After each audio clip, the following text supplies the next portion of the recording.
పిత పుత్ర పవిత్రాత్మ నామమున ఆమేన్. క్రీస్తునాథుని యందు ప్రియమైనటువంటి దేవుని బిడ్డలారా, తపస్సు కాల ధ్యానాలకు మీ అందరినీ కూడా ప్రేమతో ఆహ్వానిస్తూ ఉన్నాను. లూకా శుభవార్త 5వ అధ్యాయము దివ్యవచనములు 27 నుండి. అటు పిమ్మట యేసు అక్కడ నుండి వెడలి సుంకపు మెట్టికాడ కూర్చుండియున్న లేవి అను సుంకరిని చూచి అతనితో, నన్ను అనుసరింపుము అనెను. అతడు అంతయు విడిచిపెట్టి లేచి ఆయనను అనుసరించెను. లేవి తన ఇంట ఆయనకు గొప్ప విందు చేసెను. అనేక మంది సుంకరులు ఇతరులు ఆయనతో కలిసి విందులో పాల్గొనిరి. ప్రియమైనటువంటి దేవుని బిడ్డలారా, ఈనాటి సువిశేష పఠనములో పరిసయ్యులు ధర్మశాస్త్ర బోధకులు ప్రభువుని అతని శిష్యులను ప్రశ్నిస్తూ ఉన్నారు. మీరెందుకు సుంకరులతో పాపాత్మలతో కలిసి భుజిస్తున్నారు అని. ఇదే సంఘటన నేటికి మన మధ్య కూడా జరుగుతుంది. కుల మత కలహాల మధ్య దేవుని మహిమను మనం మరిచి జీవిస్తూ ఉన్నాం. దేవుని ఆజ్ఞలకు విరుద్ధంగా జీవిస్తూ ఉన్నాం. ప్రియులారా, ప్రభువు మనలను సహోదర భావం కలిగి జీవించాలని నేర్పించాడు. కానీ మనం కుల మత భేదాల ద్వారా ఈ సోదర భావం అనే మాటకు అర్థమే లేకుండా చేస్తూ ఉన్నాం. ఈ సువార్త పఠనంలో మనం ఏమి గ్రహించాలంటే, మనం ఎంత పాపాత్ములమైన ప్రభువు మన పాపాలను క్షమిస్తాడు అనే వాస్తవాన్ని మనం గుర్తించాలి. వ్యాధిగ్రస్తులకే కాని ఆరోగ్యవంతులకు వైద్యుడు అక్కరలేదు అని వాక్కు సెలవిస్తుంది. పాపాంధకారములో చిక్కుకొని ఉన్న ప్రతి ఒక్కడు వ్యాధిగ్రస్తుడే. అందుకే మనల్ని రక్షించి మనల్ని స్వస్థపరిచే పరమ వైద్యుడు రక్షకుడైన యేసు ప్రభు మాత్రమే.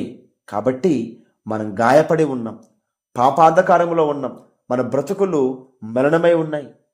కాబట్టి ఈ శ్రమల కాలములో మన బ్రతుకును శుద్ధి చేయాలి, పవిత్రం చేయాలి, దేవుని సన్నిధిని అనుభవించాలి. పూర్వపు రోజులలో నీ జీవితం ప్రస్తుత నీ జీవితం మారాలి.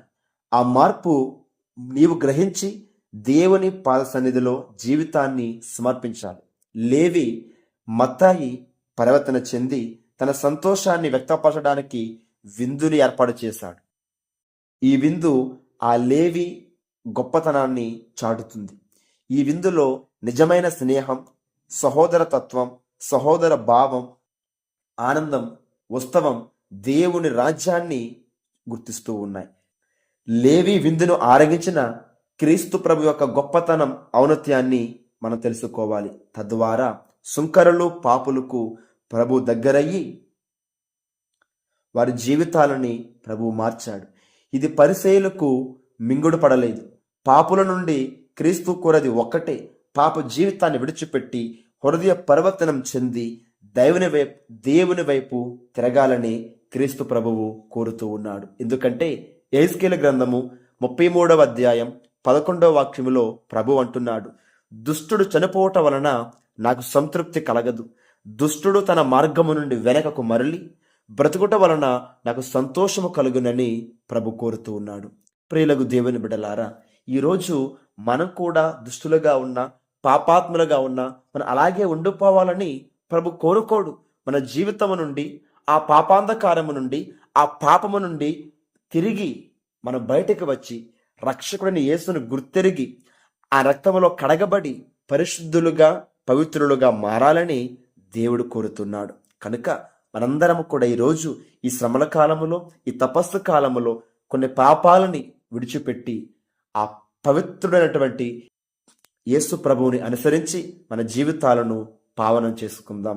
అలాంటి మహాకృప మనందరికీ ప్రభు దయచేయునుగాక. ఆమేన్. పిత పుత్ర పవిత్రాత్మ నామమున ఆమేన్.